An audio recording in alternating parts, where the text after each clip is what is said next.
नमस्कार दोस्तों। तो पिछली वीडियो में हमने घियासुद्दीन तुगलक के बारे में पढ़ा, जिसका शासनकाल चला था 1320 से लेकर 1325 ईस्वी तक।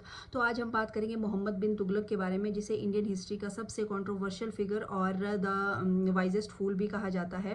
उसे लिटरेरी, रिलीजियस और मिलिट्री ऐसे क्षेत्रों में उच्च शिक्षा प्राप्त की थी। यहाँ तक कि कई भाषाओं का विद्वान था, एस्ट्रोनॉमी और मैथमेटिक्स का भी विद्वान था, लेकिन फिर भी उसे वाइजेस्ट फूल कहा जाता था। ऐसा क्यों? ऐसा हुआ इसलिए क्योंकि उसके जो 5 एम्बिशियस उसके प्रोजेक्ट थे, इसके कारण उसे वाइजेस्ट फूल कहा गया। तो पहला था दोआब क्षेत्र में जो लैंड रेवेन्यू को बढ़ाना। जो गंगा और यमुना के बीच का दोआब क्षेत्र था, वहाँ के किसानों का उसने लैंड रेवेन्यू बढ़ा दिया था।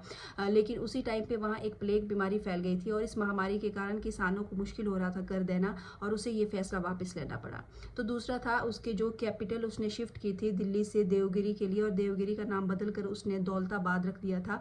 और उसने प्रशासन के साथ साथ लोगों को भी दौलताबाद के लिए शिफ्ट कर दिया था, और दिल्ली एक समय के लिए बिल्कुल वीरान हो गई थी।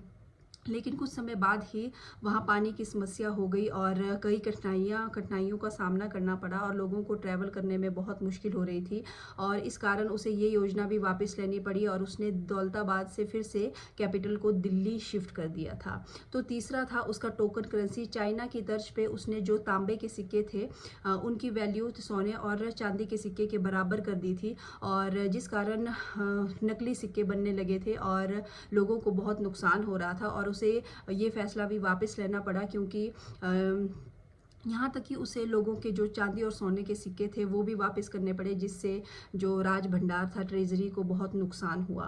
तो चौथा था उसका जो खुरासान और इराक पर आक्रमण करने के लिए उसने एक विशेष सेना तैयार की थी, लेकिन परिस्थितियाँ ऐसी हो गई कि वो आक्रमण नहीं हुआ, अभियान नहीं चला, और जो सेना तैयार करने के लिए खर्च हुआ था वो भी व्यर्थ हो गया। और पांचवी योजना थी कराजल का अभियान, जो प्रेजेंट में कुमाऊं उत्तराखंड में है। वो अभियान भी उसका विफल रहा। तो उसके शासनकाल में टोटल 22 विद्रोह हुए थे, और जो साउथ के किंगडम्स थे वो भी उस टाइम इंडिपेंडेंट हो गए थे, जैसे विजयनगर किंगडम, बामणी किंगडम और मदुरई किंगडम एक इंडिपेंडेंट स्टेट्स बन गई थी। और कृषि को बढ़ावा देने के लिए उसने दीवाने को ही एक डिपार्टमेंट बनवाया था, और उसके टाइम पे बहुत से अकाल स्थिति से निपटने के लिए उसने कुएं बनवाए थे, और उसने एग्रीकल्चर लोन भी प्रोवाइड करवाया था किसानों के लिए।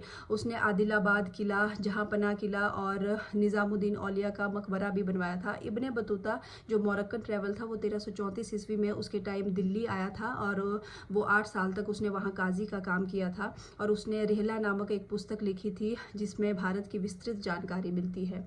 और 1351 ईस्वी में मोहम्मद बिन तुगलक की मृत्यु हो गई थी।